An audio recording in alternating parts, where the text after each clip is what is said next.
हाय सांग माने आज आउ गोटे नुआ कहानी को लेकिन मु आपण मानक सांगरे मो नुआ कहानी होची नड़िया बरा तरकारी।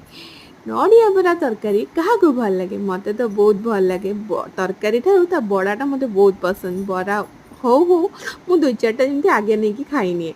तो सेमती नड़िया बरा कौन करेंगे प्रथम नड़िया दुईटा नेबे कि गोटे नेबे आपण चाउल क्वांटिटी देखि से हिसाब से नड़िया नेबे जदि गोटे गिना चाउल नौचंदी बड़ नड़िया हेले गोटे नेबे छोटे नड़िया हेले दुईटा नेबे। चाउल नड़ियार भाग माप ठीक थिले बड़ा तरकारीटा भल लगे। तो ताकू ग्राइंडिंग करदेबे टिके अदा टिके रसुण सुखा लंका देकी ग्राइंडिंग कर देकी ताकू छोट छोट पीस करी बरा बनई देबे।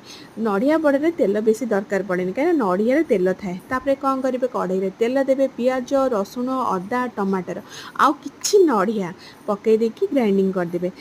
ग्राइंडिंग कर मसला पकईदेवे मसला लुण हल्दी पकईदेवे आलू पकईदे मसला कषिबे। नेक्स्ट वीडियो मोर निहाती